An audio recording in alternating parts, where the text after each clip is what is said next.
Well, good evening. I'm Irondequoit Town Supervisor Dave Seeley, and I'm very happy to be with you tonight via Zoom as we complete a important phase and a part of our local waterfront revitalization program.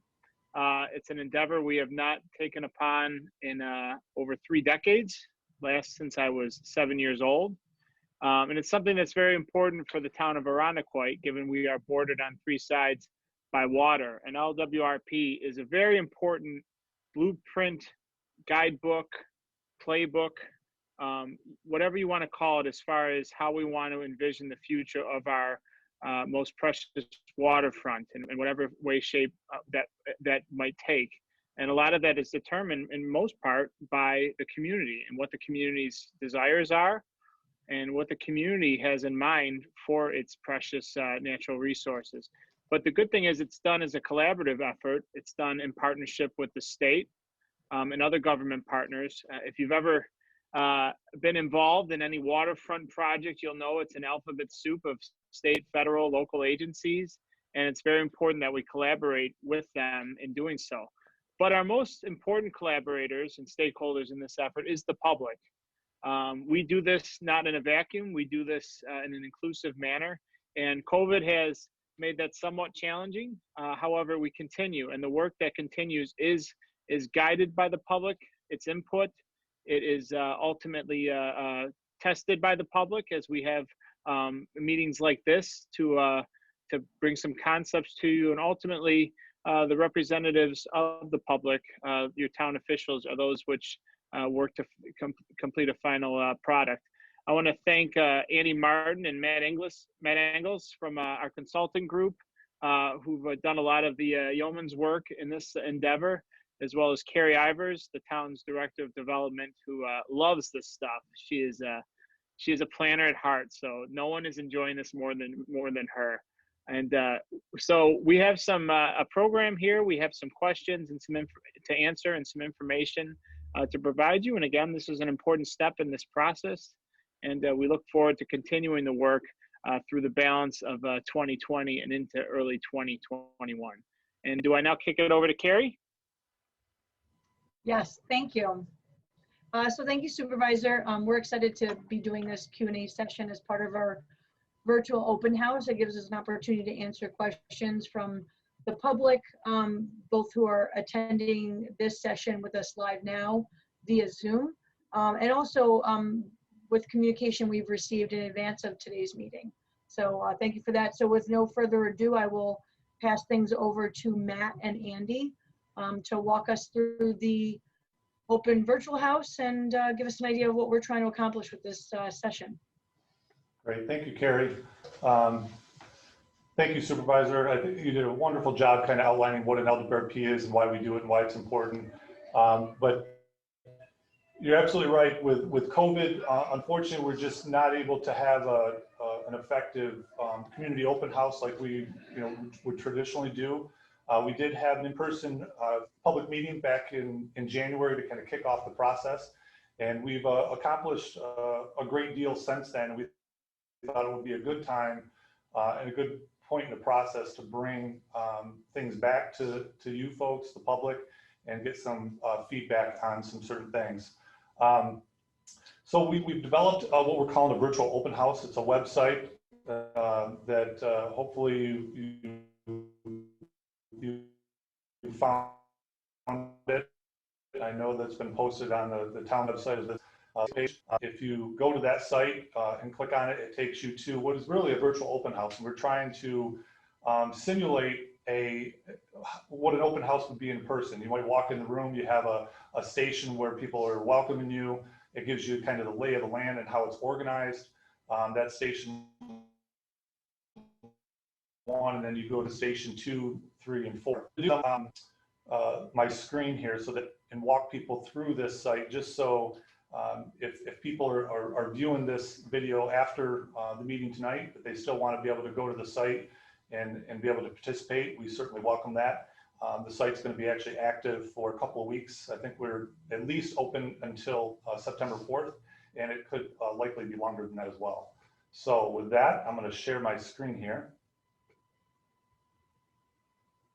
Okay, everybody should be able to see that. So this is the site. If you go, as I mentioned, you go to the town's web page or the town's Facebook page, you can access the link. You click on that link, and this is the splash page or the welcome that you would see. You can see it says Town of Irondequoit Virtual Open House. It gives you a little bit of background of why we're doing it, and then also the stations here, the welcome station, the project background and process, the waterfront revitalization area boundary, and then preliminary projects. You can navigate the site by going to the top and clicking on one of these stations up here, or you can just click the next button and go to the next site or next station.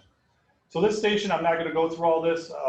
Take the time to read through it. It's all about what an LWRP is, some of the benefits that are associated with a local waterfront revitalization program. Also, the history of a brief history of the LWRP in the town of Irondequoit. As the supervisor mentioned, the existing LWRP is from the late 1980s. I think it was finalized in 1988. It's the adopted LWRP that we have in place today. It was done alongside the town of Webster and Penfield, and they all actually adopted that LWRP back in the late 80s and into the 90s. There was a brief update started in 2008, but for whatever reason, that was also a joint effort with Webster and Penfield, and it just didn't get finalized. And so we're able to pick up a lot of that information that was prepared as part of that, started in that 2008 timeframe and build off from that. So we're working with some of that information. Down at the bottom here, we have the planning process and where we are. And I should also mention that this project is funded through the Department of State. So we certainly want to recognize them and through the Coastal Management Program and funds through the Environmental Protection Fund. If we hit next, we go to station number 3. This is all about the waterfront revitalization area boundary. We have an interactive map here that if you click on it, you can actually zoom in and out. And it has both the existing boundary from the 1998 LWRP, and that's highlighted in yellow or delineated in yellow, that yellow line there. And then also the blue area is the expanded or the full proposed local waterfront revitalization area boundary. So you can see that if I zoom in a little bit here, that it's just this area here along Irondequoit Bay and out here on Lake Ontario that's included. And then over here, there's a little bit of an extension down the Genesee River corridor, and then also up here on Lake Ontario. So if you click this upper right-hand box right here, it will actually open the Google map in a separate window so you can actually navigate and zoom in a little bit closer and things like that. So this gives an overview of the boundary. Also, we have our first comment box down here below. You can write whatever you want to, and it goes into a database that we actually get, and we'll compile all those comments.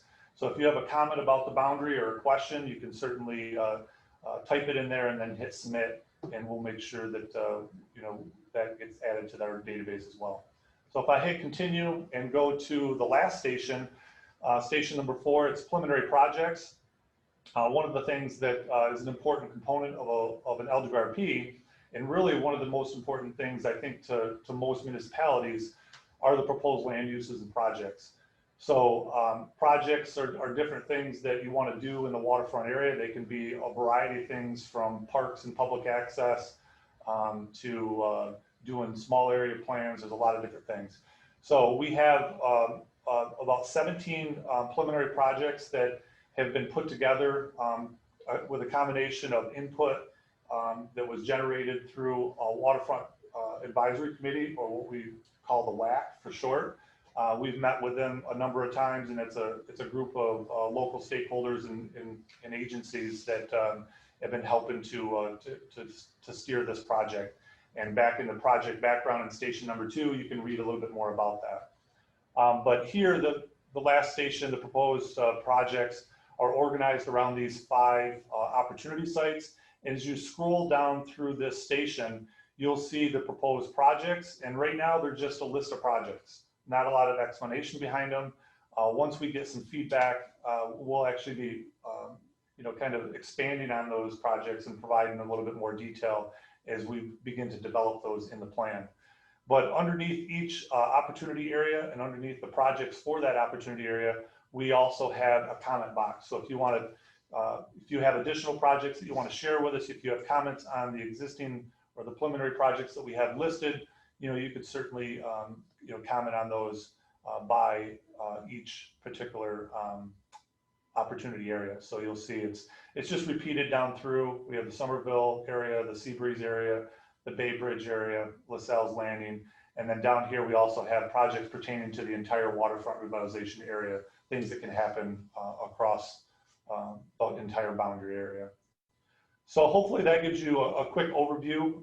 If you have any questions, we would love to hear from you. If you have ideas, concerns, we also want to hear those too. So feel free to, if you're online, we'll certainly take those questions tonight. Or if you just want to, type them in and share them within these boxes on the site, you can do that too, and we'll make sure that we share them with the Waterfront Advisory Committee. So with that, Carrie, I'm just curious to know, do we have anyone that is in our queue that might be online? We've got a couple of attendees, and I think that for folks participating in the Zoom app, there is a way to raise your hand if you did have questions. If people are here just viewing and wanting to listen in, that's okay too.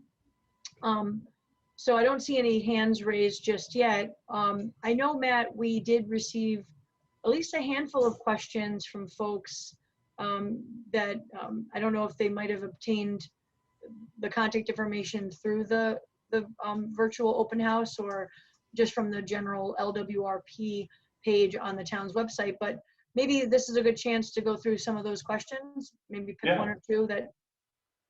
Absolutely, yeah. My colleague, Andy Martin, has the questions that we did receive, he has them compiled over there. So Andy, why don't you take us through a couple of those questions? Yeah. Let's go through a couple right now. One comment that we did receive on the site under the boundary area was our waterfront has so much potential, but I feel like we don't take advantage of it. And I just want to say we definitely appreciate that comment. We agree. And one of the goals for this particular portion of our outreach is to solicit some ideas for projects, which Matt just took you through our preliminary list of projects. But to solicit more ideas for projects within the waterfront area that will improve and increase some interaction and access to and on the waterfront. That's definitely one of the biggest benefits of an LWRP is really, and the supervisor put it best, is how do you envision the future of that waterfront and what particular things, projects could you see or envision on the waterfront? Yeah, so Andy, I agree. That's a great comment. And hopefully, that will inspire other people to say, you know what, are there additional ways that we can begin to leverage the waterfront as a tremendous asset that it is? So certainly we want to hear from people if they have ideas on that. Definitely. Another question, and this we tend to get this a lot when we're going through the LWRP process, is another comment. I noticed my home is inside the boundary. What does this mean for me? If you're a homeowner and your home is located within the boundary, most of your home improvements, minor home repairs, for example, installing a deck or a patio or swimming pool, those actions would not trigger a consistency review process. And this is a common concern and a common question that we see a lot going through the LWRP process. So those minor home improvements, you're not going to have to worry about those for the most part. They're not going to trigger consistency review. Yeah, Andy, let me just expand on that a little bit. For those people that might be listening, they might be like, well, what is consistency review?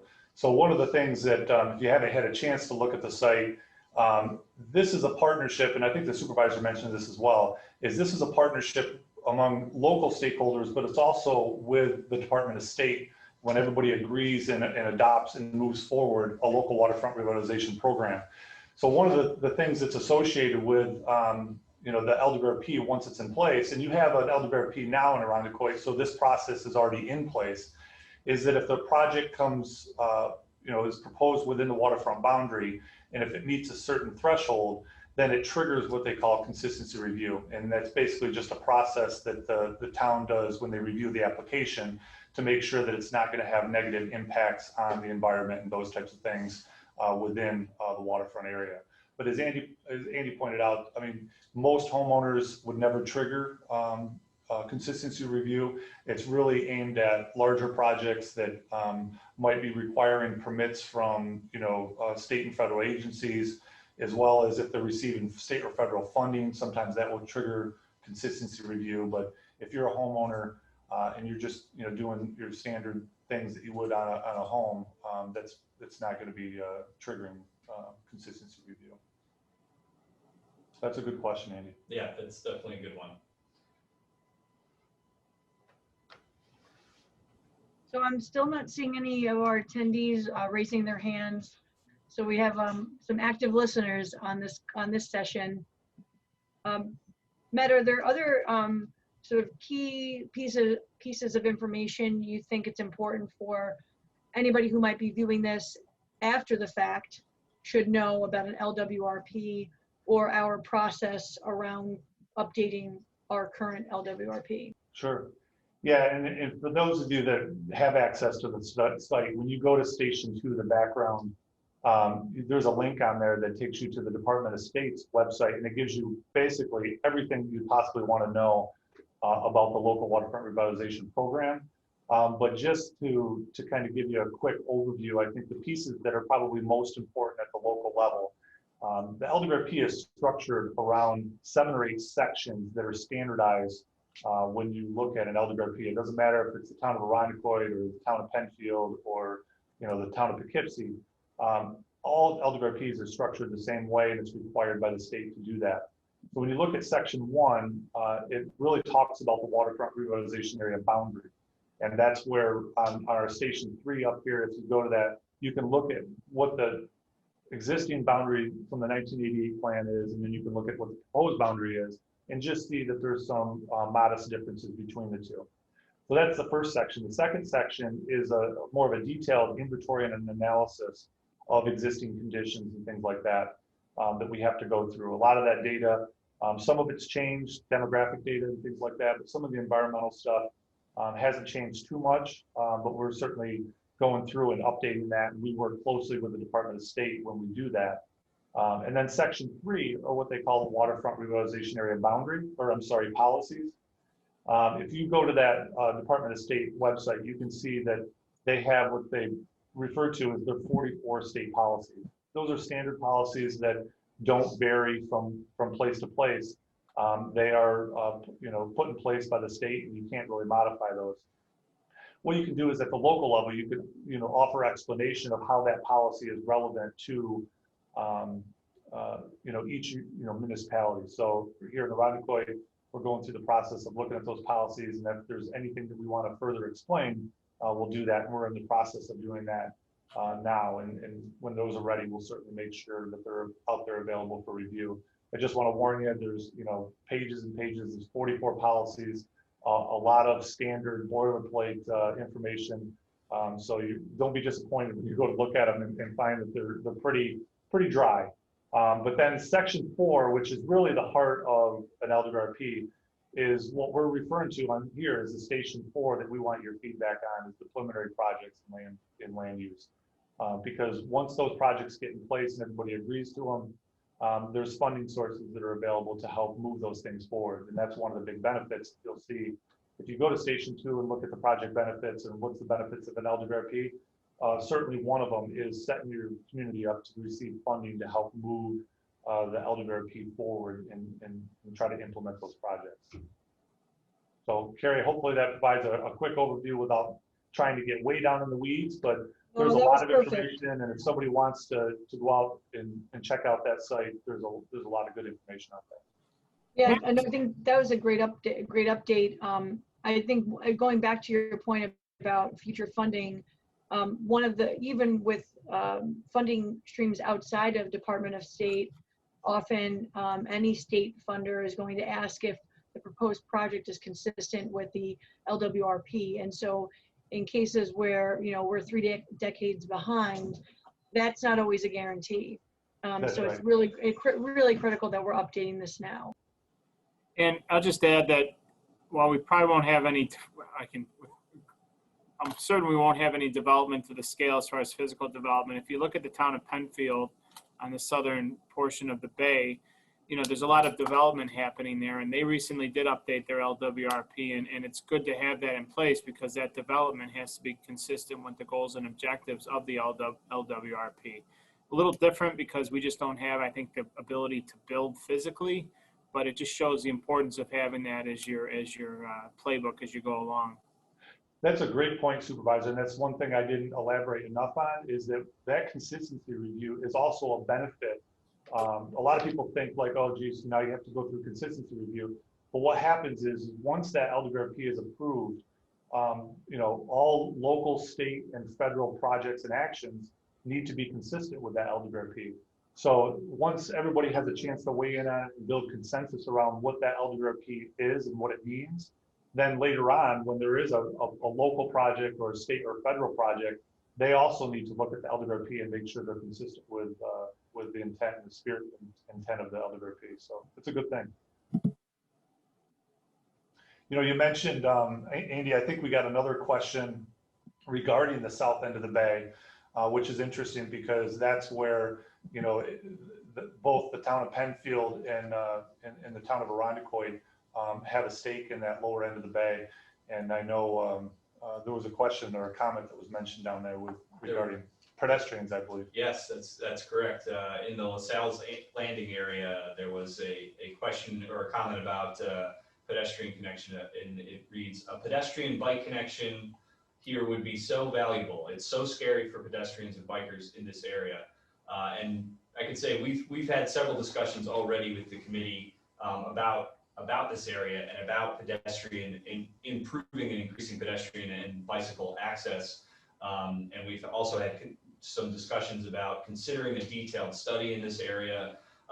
You know, a study of that kind would bring together local and county stakeholders and try to find how to better accommodate pedestrians and bicyclists in this area, because we do agree with you that it's something that's needed, and it's also, you know, kind of a dangerous area to walk or bike. Yeah, it was interesting. I was surprised, to be honest with you, I was a little surprised that when we saw that comment on the site, because it is kind of a detailed, nuanced thing. And I think, as you mentioned, Supervisor, that, you know, the town of Penfield's been doing a lot down there the last few years. And I think that, you know, most people don't necessarily know where the line is between Penfield and Irondequoit, so they just associate it with the south end of the bay.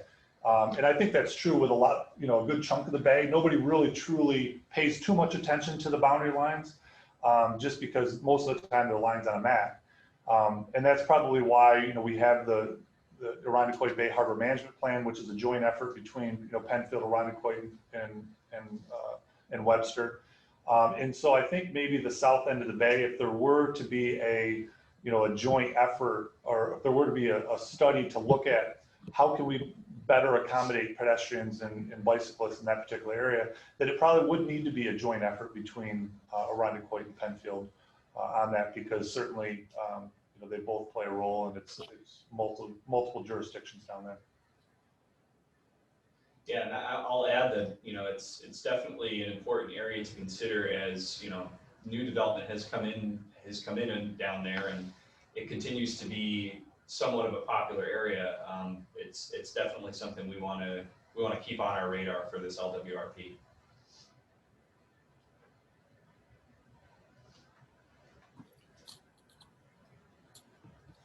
Carrie, I think you're muted.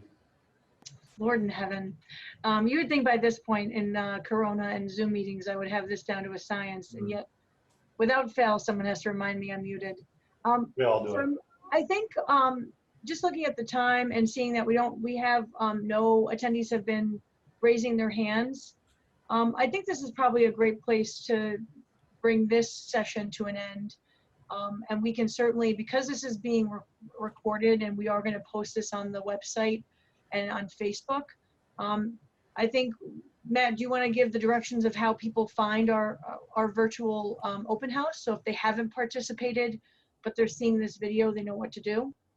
Absolutely, yes. If you go to the Town of Arundecoit's webpage, I believe it was on the right-hand side, there's a link to click on that and go to the virtual open house. This is, like I mentioned earlier, it's going to be open for at least a couple more weeks.